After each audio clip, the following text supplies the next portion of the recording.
le Racine. T'es plutôt venu à l'enfance, à l'adolescence, plutôt à l'âge adulte?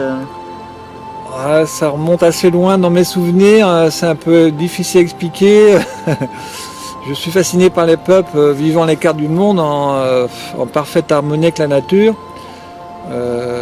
Jusqu'à une époque très récente, j'ignorais un petit peu l'appellation des peuples natifs, des peuples racines. Ayant voyagé entre les années 85 et 95, principalement en Israël, au Proche-Orient, en Égypte et au Maroc et dans le Maghreb et en Afrique. Donc j'ai été un petit peu en quête de sens, en quête d'observation de ces populations sur une odyssée humaine, retracer un petit peu Donc ces premiers pas, en fait, je les ai faits plutôt... C'est bien vers eux que mon cœur m'a toujours porté. Les populations amérindiennes sont restées longtemps ma référence. Alors probablement parce qu'elles étaient les premières représentatives dans la littérature jeunesse. Donc en même temps, je découvrais l'existence de ces peuples à travers les romans, les films historiques, les revues qui ont marqué à jamais ma mémoire. Je découvrais avec incompréhension la cruauté des hommes à leur égard. Quelque part, la cause de ces populations natives, Premières Nations, m'a tout le temps interpellé. Et c'est vraiment en 1985 que je suis parti en Israël, donc vivre dans les kibbutz, à 2 ou 3 reprises, entre 85 et 90, pendant la guerre du Golfe, mon dernière expérience en Israël, que je me suis vraiment commencé à m'intéresser avec ces populations. Donc apprendre la langue, pénétrer leur culture pour en comprendre les codes et les valeurs. Donc c'est une révélation qui motive, voir d'autres manières de vivre en harmonie avec la nature, sans user d'autres systèmes de valeurs et de croyances. Juste être témoin de vies ancestraux probablement vouées à disparaître. Alors ces rencontres courtes mais intenses, je les ai tout le temps provoquées en fait, plus ou moins. Mais l'approche grandissante avec ces populations m'a grandement facilité par le fait d'habiter, de traverser toutes ces zones où vagabondent transhumance ces populations en Afrique. Donc j'ai furtivement approché les Pygmées, plusieurs groupes linguistiques en Afrique, et du côté de l'Afrique de la Mauritanie jusqu'au Soudan, la mer Rouge, et en partant du Maroc, de l'Algérie, aux confins du Ténéré jusqu'en Afrique équatoriale. Donc j'ai quand même pu approcher un petit peu toutes ces populations vers le lac Tchad aussi, les Toubous, les Arrois, toutes les populations d'Ogon du Mali, les Bobos, les Mossi au Burkina Faso, mon premier voyage en 1986. Et un petit peu jusqu'en Guinée-Bissau, les populations nilotiques aussi du côté du Soudan, vers le Darfour. Voilà un petit peu ce qu'on peut déjà dire, d'avoir un réseau de contacts autochtones aussi permanent. Donc le retour définitif en France a été fait avec beaucoup de nostalgie. Je ne suis jamais reparti en fait depuis cette date, 1995. La révélation après, c'était d'avoir rencontré des explorateurs qui me parlaient, avec qui j'avais une sorte pas d'idolâtrie, de fascination, de vénération, de rencontrer les derniers témoins, caméramans, réalisateurs documentaires, comme Patrick Franceschi avec son bateau La Boudeuse, sur l'esprit de Bougainville, président de la Société d'explorateurs à Paris.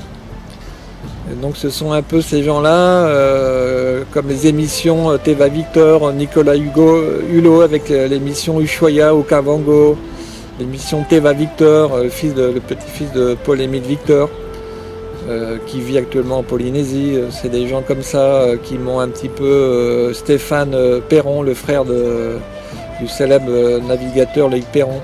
Ces gens dans les années 90-95 qui m'ont encore plus boosté à connaître ces peuples parmi les séries de télévision qu'ils organisaient.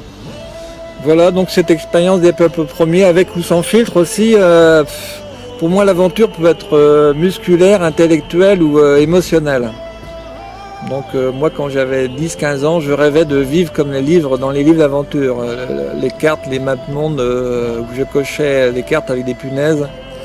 L'idée de base de toutes les possibilités d'aller partout dans le monde, comment remplir une bouteille d'eau d'1 litre avec 2 ou 3 litres d'eau. C'était un petit peu ça le défi de vivre plusieurs vies comme les explorateurs dans les récits d'aventure dans la même vie. Donc comme il n'est pas possible de faire le tour de la planète, même Patrick Bernard, après 45 ans de voyage, a certainement laissé des zones vierges sur la carte du monde où on ne peut pas aller forcément partout. Donc moi en fait il y avait 3 questions essentielles dans ma vie d'existence et de paradigme. C'était le monde, comment ça marche, la vie c'est quoi et les autres c'est quoi précisément. Donc le désir qui rend la vie intéressante et vraiment exaltante, un pied dehors, un pied dedans. Alors si on veut être libre hors du système, en adéquation de vivre en marge mais jamais marginal. Cheminement un peu free libre, autodidacte, électron libre, de no mainstream borderline. Je l'ai tout le temps construit à partir de rien, ex nihilo. Donc je ne suis pas maître de conférence, j'ai eu aucune formation dans l'ethnologie, l'anthropologie, l'ethnopharmacologie, ethnolinguistique, ethnobotanique, enfin peu importe. J'ai aucun diplôme validé en doctorat, licence, master. Je me suis un petit peu construit un petit peu au gré des années, des décennies, en m'inspirant, en lisant beaucoup d'ouvrages, de lectures, de références et en rencontrant beaucoup d'ethnologues. Donc c'est une expérience un peu initiatique, un art de vivre et de jouissance, de tout risquer. Donc de posséder ses actes et de ne rien posséder, un petit peu comme les peuples vagabonds. Donc voilà, à l'image des peuples immatériels de tradition orale que représentent toutes ces cultures. Hein. Donc c'est population nomade, vagabond, qui ne fixe pas la matière et sans accumulation. Donc moi je pensais, je me suis dit, voilà une vie pour être fécond, pour construire sa propre œuvre. La fécondité est très importante. Qu'est-ce que je fais sur cette terre et qu'est-ce que j'en fais? Voilà. Donc la nécessité d'engagement, pour moi, ça ne pouvait pas être un engagement, il est ou il n'est pas. Il ne peut pas être qu'à moitié, mi-figue, mi-raisin. Donc à un certain moment de sa vie, on ne peut pas se contenter d'être témoin, de passager la vie qui passe. Ne pas traverser la vie comme un touriste ou un passager. Sans comprendre juste pour des bénéfices, des points de retraite, capitaliser, faire du chiffre d'affaires. Qu'est-ce que je fais de ma vie exactement Est-ce que c'est ça? Est-ce qu'une vie mérite un engagement à toute épreuve pour être libre? Voilà. Donc, je pense que si j'avais 20 ans pendant la guerre 1939-45, je serais peut-être rentré dans la résistance. Donc les différentes ressemblances aussi, c'est quelque chose d'intellectuellement romanesque. La connaissance du monde peut être encore et avoir lieu aujourd'hui, malgré on pense que le monde est perdu et sclérosé, qu'il y a des guerres civiles larvées, des pandémies, des Covid, l'économie s'effondre, la collapsologie, que tout va mal. On pense qu'il y a encore beaucoup de choses à faire. Une sorte de naufrage pour me sortir d'un nouveau bien. Donc aller à la rencontre d'autres civilisations. Un point de jonction entre le dialogue, donc se chanter entre les cultures. Un point de convergence, renouer, interface entre ces cultures, ces vieilles civilisations et le monde contemporain, nomade dont nous sommes issus. Civilisation bâtisseur, agriculteur, voilà. Si la liberté dans le secret du bonheur, qu'elle soit intérieure ou moins superficielle, moins profonde, quelque chose d'autre qui nous pousse, notre raison, notre interrogation. Donc la somme de nos actions avec des mots en lettres majuscules. Donc action et liberté. Voilà. Donc l'aventure, c'est aussi l'écriture, et tout ça, c'est entremêlé.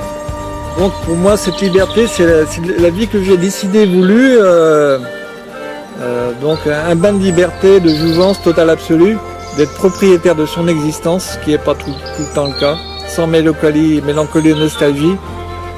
Il y a un âge partout, maintenant j'arrive à 60 ans bientôt, avant ou après il faut passer la torche, le flambeau de transmission peut-être à d'autres jeunes capables aussi de refaire, de sensibiliser, promouvoir. Beaucoup de jeunes dans les festivals où je vais sont capables maintenant d'interpréter ce monde aussi en décroissance, en désobéissance fertile, en vivant dans une espèce de paradigme de monde d'après, de nouveau monde, de réinventer, réenchanter, réharmoniser avec ces cultures une nouvelle façon de vivre fraternelle.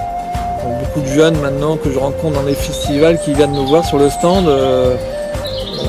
ont déjà à 20, 25 ans, 30 ans, 35 ans cette fibre et déjà un parcours, un carnet de voyage humanitaire d'engagement avec ces populations.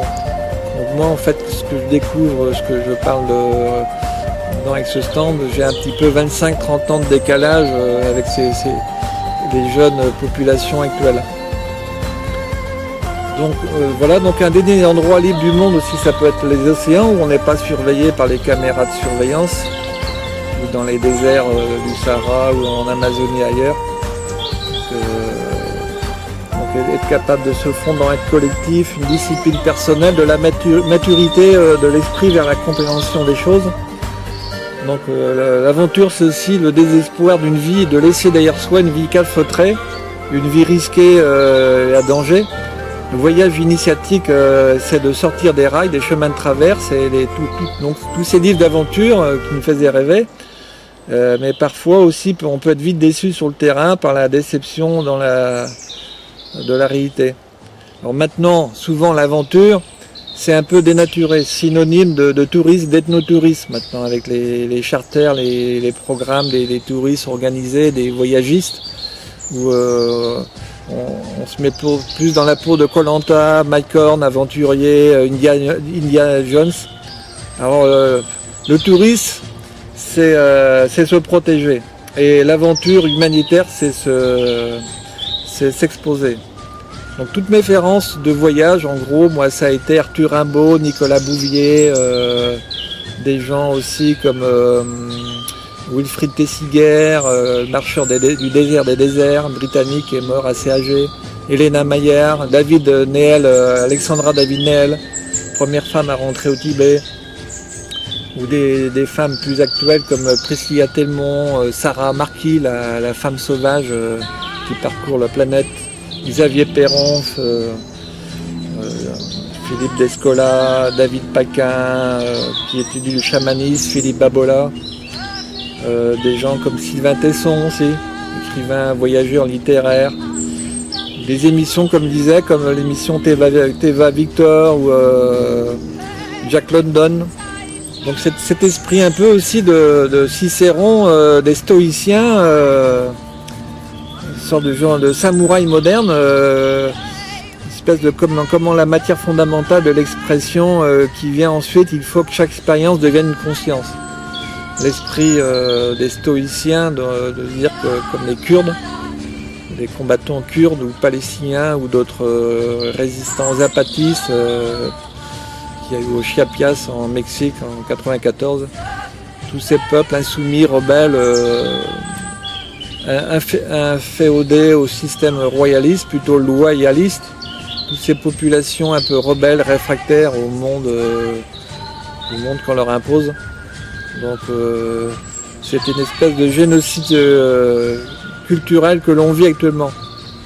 Parce que comme je disais tout à l'heure, maintenant la folklorisation, les simulacres de remettre en scène ces populations, c'est très néfaste. C'est ce qu'on fait dans les zoos humains pour les populations en quête, en nostalgie de mal d'existence. Et donc c'est vraiment, sans faire de stéréotypes, là, une comparaison entre la perte des valeurs, des traditions, des rituels, des cérémonies, ce qu'on vit en Vendée ou en Europe. nos vieilles coutumes des fêtes populaires, des veillées en Vendée, avec dans les années 80, 70, 90 ont disparu. Toutes ces fêtes des labours, ces fêtes du millet, fêtes de la Mogette, toutes ces fêtes qu'on célébrait en Vendée, fêtes des moissons, tout ça, ça a complètement été anéanti, disparu depuis 25-30 ans maintenant déjà. Donc si eux sont les peuples derniers, nous on sera peut-être les peuples premiers aussi, les peuples, mais vous disons, on remplacera ces populations, les peuples premiers redeviendront les peuples derniers inversement. Donc le glas sonne avec le Toscan, c'est la fin d'un monde paysan, ancestral chez nous aussi, un petit peu comme ces populations autochtones, où ils se sont vus exproprier, spolier leurs terres, soumis aux didactes du progrès, sacrifiés sous l'autel de la civilisation des multinationales, des lobbies, du transhumanisme, du numérique, de l'intelligence artificielle, des algorithmes. Tous ces peuples ont été convertis aux lois des marchés. Donc c'est un peu vraiment tragique. C'est un destin commun de nos cultures judéo-chrétiennes européennes et arabo-musulmanes qui sont embarquées dans le même bateau. En fait, on est tous dans le même bateau avec ces populations autochtones du monde, pygmées, Amazonie, etc. Donc c'est voilà un petit peu ce qu'on peut dire déjà là-dessus. Moi, si tu veux, mon rêve, ça serait que les non-indiens, les civilisés, comme ils s'appellent eux-mêmes, arrivent à comprendre un peu les peuples. Cela nécessiterait beaucoup de dialogue. Je ne sais pas si ça arrivera un jour. Mais je pense qu'un jour, le non-indien devra commencer à penser à la nature, en fait à penser à lui, à ce qu'il est, échanger, apprendre avec les uns les autres.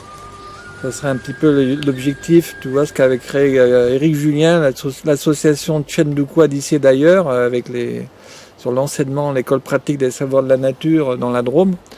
On s'inspirait des Indiens Kogi. Donc cette école pratique dont on parle depuis si longtemps, c'est dans une telle école on pourrait apprendre à réapprendre où l'homme fait partie de la nature et qu'il est possible de vivre en harmonie avec soi-même, à respecter la nature. Il faut être patient et respecter le temps. Alors, si ce rêve se réalise, alors peut-être que je pourrais vivre en paix. Donc les peuples les peuples racines en général, ils nous accompagnent, ils nous inspirent dans cette aventure. Ils n'ont jamais perdu la conscience du vivant. C'est une immensité de vie qui nous traverse, dans laquelle nous sommes issus, nous dépendons, visibles et invisibles, hier et demain, qui contrôlent avec incertitude. Nous sommes les fruits de multiples interactions vivantes qui nous fondent, nous agissent, nous donnent tout un sens à cette phrase où l'homme et la nature prenant conscience d'elle-même. Donc c'est un petit peu les derniers souffles d'un monde. Ces ethnies qui n'infinit pas de nature restée vierge, c'est une sorte de rouleau compresseur de ce qu'il est appelé le progrès de développement en marche. Donc ils progressent vers eux depuis très longtemps, vers un véritable compresseur impitoyable qui se rapproche irrémédiablement du point de non-retour. Les chasseurs-cueilleurs, comme tous les autres peuples, sont jetés dans les abîmes, donc l'oubli sans que nous y prêtions le moindre attention. Donc l'âme de ces gens-là qui ne faisaient qu'un avec les esprits, avec la nature, le grand esprit, s'en va et ne laisse sur place que des résidus frétris, étant désespérément de se raccrocher à un infini espace de vie.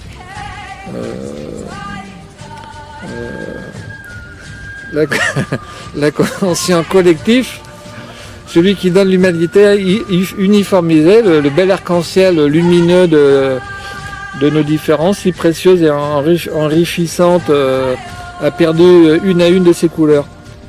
Et donc ce sont tous ces peuples des touches rebelles à l'uniformisation, la mondialisation du monde, la marchandisation du monde, leur enseignement et ce qui nous en retiendront, constitueront, si l'on veut bien les entendre, un souffle d'espérance pour les défis vitaux que les prochaines générations vont avoir à relever. L'adieu à l'homme vrai, le crépuscule des hommes plantes, la dernière trace, comme des peuples Bushman, des hommes véritables, comme se nomment les aborigènes Bushman d'Australie. Donc, depuis la naissance de l'humanité, aux origines des sources de notre humanité, ces peuples sont nés, ont vécu, ont parfois disparu, ont réapparu avec des changements climatiques du fait d'un trop grand isolement. Il s'agissait tout simplement de l'évolution naturelle des choses. Force est de constater qu'aujourd'hui, le plus dangereux de l'homme et lui-même, c'est cette permanente mobilité de nomades qui permet à la nature de se régénérer très vite après le passage, qu'il soit de l'homme ou de l'environnement, dans lesquels s'inscrit humblement, sans jamais essayer d'insuffler sur le sens naturel de la vie. Ces populations ont une spiritualité, une conception collective de l'existence, sans épuiser la nature. Se connaître et s'approvisionner mutuellement, une façon de vivre qui prévaut chez beaucoup de peuples chasseurs-cueilleurs, cette espèce de relation avec la terre, de biotope, de biodiversité, d'écosystèmes et de symbiose, d'osmose et du cosmos.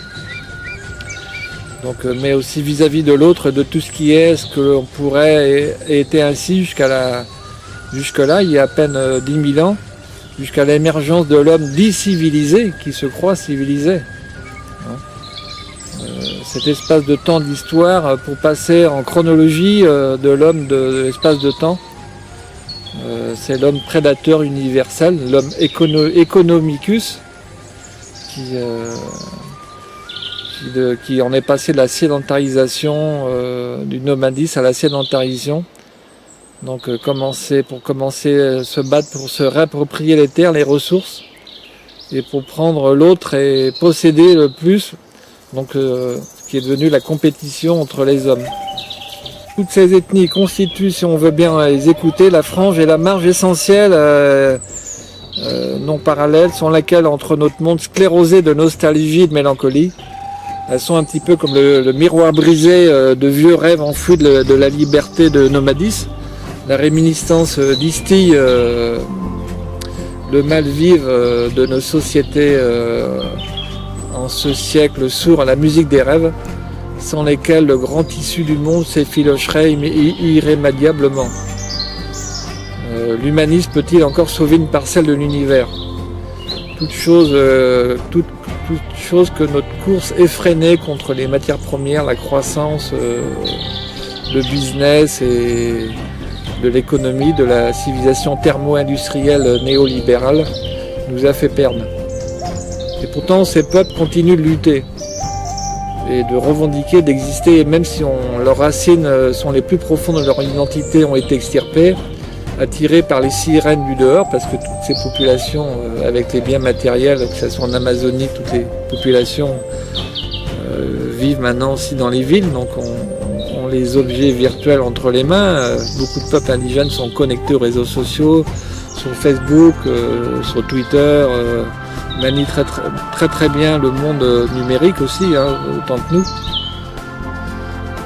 Donc toutes ces populations, c'est une sorte de miroir aux alouettes de nos cadeaux empoisonnés. Elles dérivent aujourd'hui entre deux mondes, deux modèles de vision, de mutation et transition, donc abdiquer, être insurgé, fantômes de ce qu'elles furent dans le passé. Et donc ce sont des pâles imitations de ce qu'elles voudraient être, éblouies par la tentation de nos sociétés d'accumulation, d'abondance et de gaspillage, et les divisions.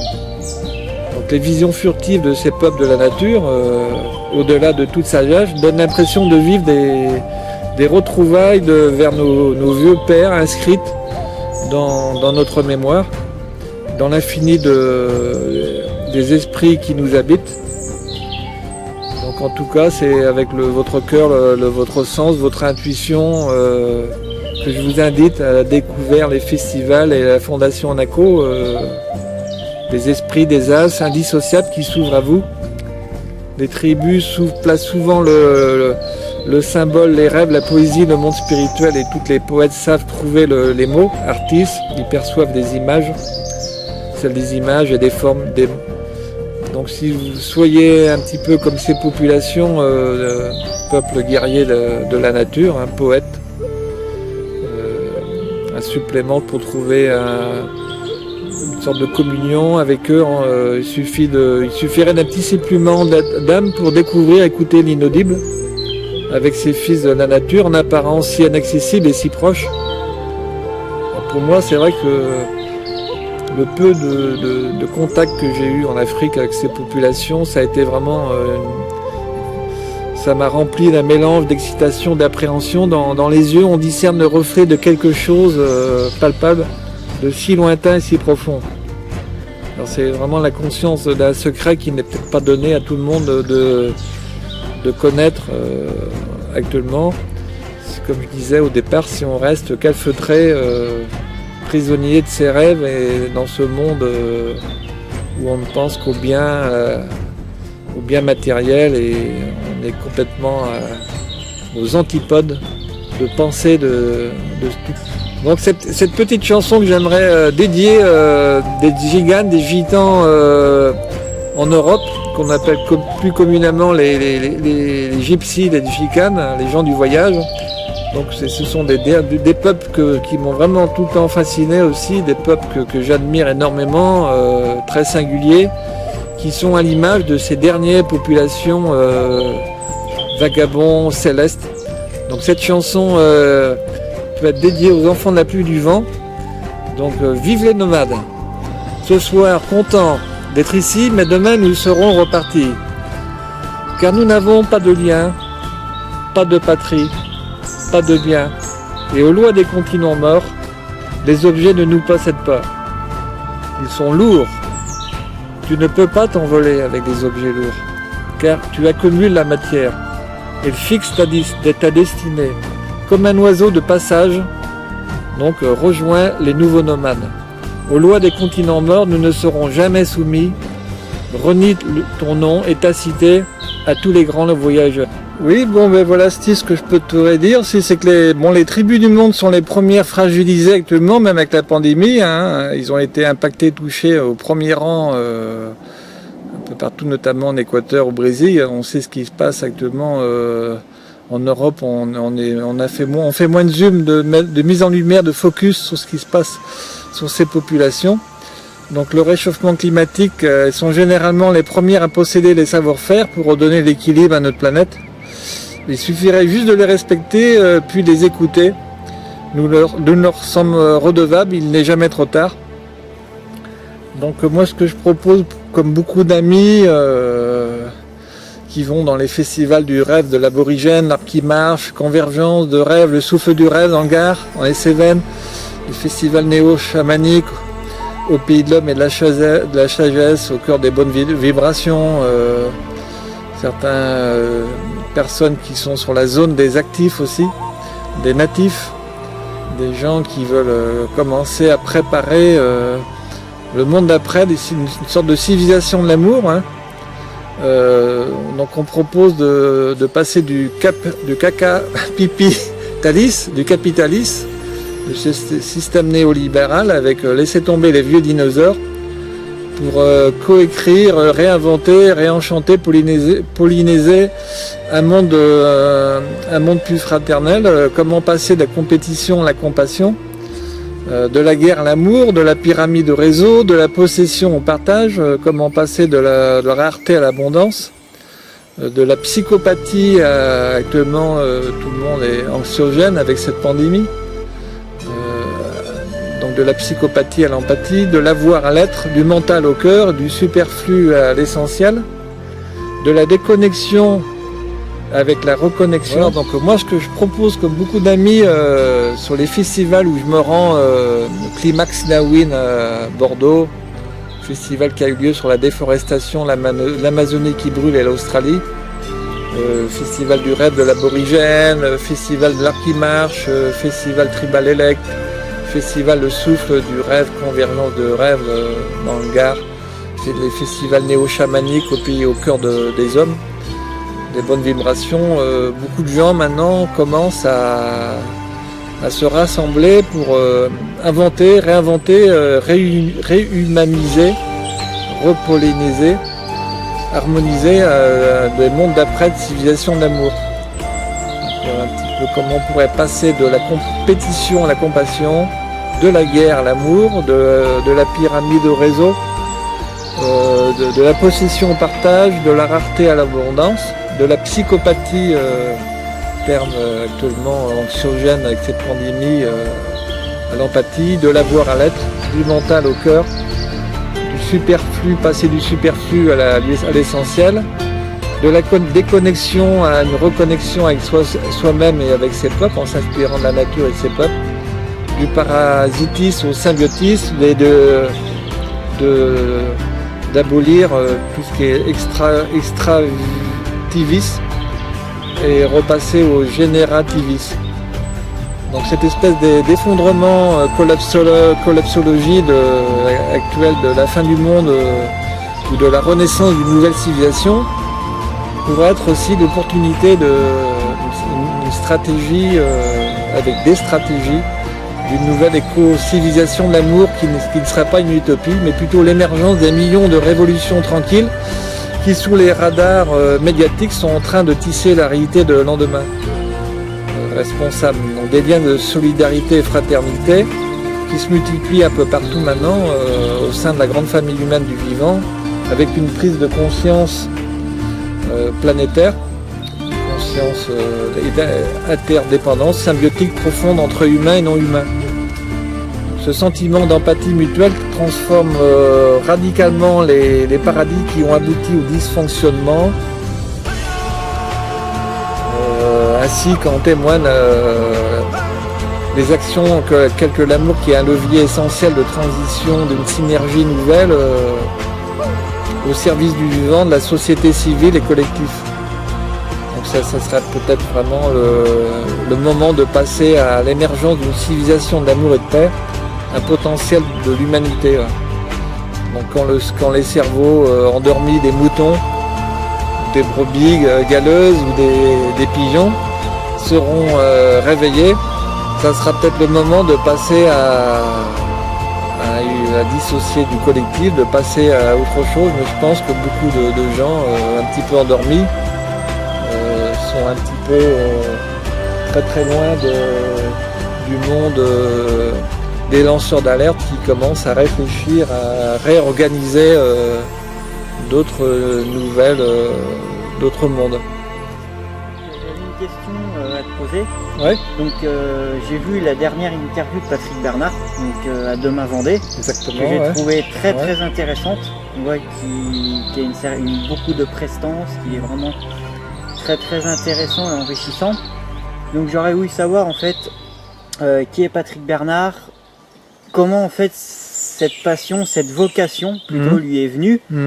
Donc à quel âge il a commencé, s'il a fait beaucoup de voyages, rencontré beaucoup de peuples, et est-ce qu'il y a d'autres associations en fait qui sont greffées à la Fondation Anaco.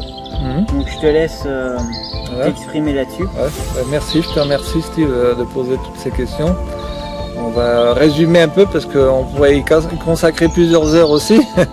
C'est tellement vaste ce sujet. Donc Patrick Bernard a 65 ans, il est parti à 18 ans, sac à dos en voyage en Guyane française, passionné aussi par les gitans, les tziganes dans les Vosges d'où il est issu.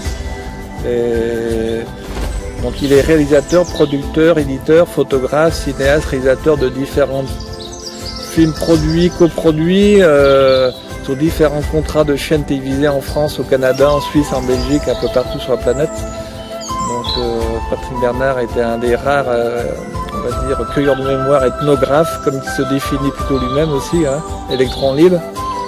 Il a voulu tout le temps être un petit peu en retrait des zooms médiatiques aussi en France. Et donc il a jamais, il a tout le temps un peu refusé, il est tout le temps resté un petit peu dans l'ombre de la caméra, derrière sa caméra.